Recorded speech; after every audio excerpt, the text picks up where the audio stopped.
তুমি কি কখনো রাতের অন্ধকারে একা বসে হেডফোন কানে দিয়ে জুবিন গর্গের কোনো গান শুনেছ?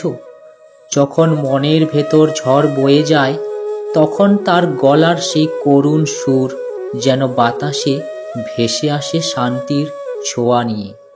জুবিনের গলা শুধু সুর নয়, যেন কোনো ঔষধ যে মনের ব্যথা সারিয়ে তোলে। জুবিন গর্গ নামটা শুধু আসামের নয়, ভারতের প্রতিটা মিউজিক প্রেমীর হৃদয়ে খোদাই করা একটা অনুভূতি। তার গানের প্রতিটা নোটে আছে দুঃখের গভীরতা, প্রেমের সরলতা আর জীবনের প্রতি অদ্ভুত এক শান্ত বিশ্বাস। ইয়া আলী গানটা মনে আছে তো? 2006 সালে গ্যাংস্টার সিনেমার এই গানটা যখন বেরিয়েছিল, সেই দিনই ভারত একটা নতুন কণ্ঠ খুঁজে পেয়েছিল। একটা কণ্ঠ যা শুধু গান গায় না, বরং আত্মাকে ছুঁয়ে যায়। ইয়া আলী শুনলে মনে হয় আমাদের যন্ত্রণার ভাষা কেউ বুঝে ফেলেছে, আমাদের কষ্টের উত্তর যেন কোনো সুরের ভেতর লুকিয়ে আছে। জুবিনের আরেকটা গান পাখি পাখি, এই গানে আছে এক অন্যরকম শান্তি, যেন পাহাড়ি সকালের হাওয়া মিশে আছে তার গলায়। তার কণ্ঠের এই সতেজতা, এই নিষ্পাপতা আমাদের ভেতরের ক্লান্ত মনটাকে ধীরে ধীরে শান্ত করে দেয়।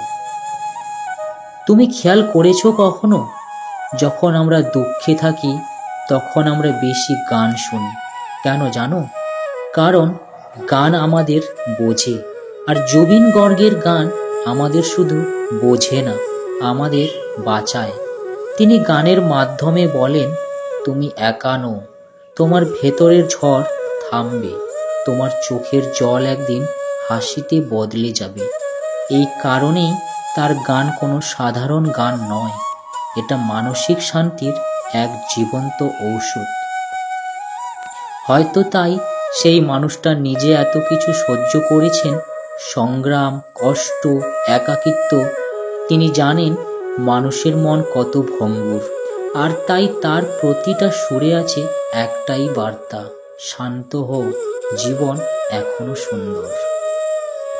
জুবিন গর্গ আমাদের শিখিয়েছেন, সুর মানে শুধু বিনোদন নয়, এটা হলো আত্মার আরাম, মানসিক চিকিৎসা।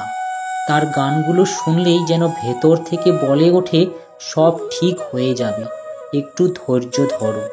তাই যদি কখনো মন খারাপ থাকে, একবার চোখ বন্ধ করে শোনো জুবিন গর্গের গান, তুমি দেখবে পৃথিবীটা আবার একটু সুন্দর হয়ে উঠছে।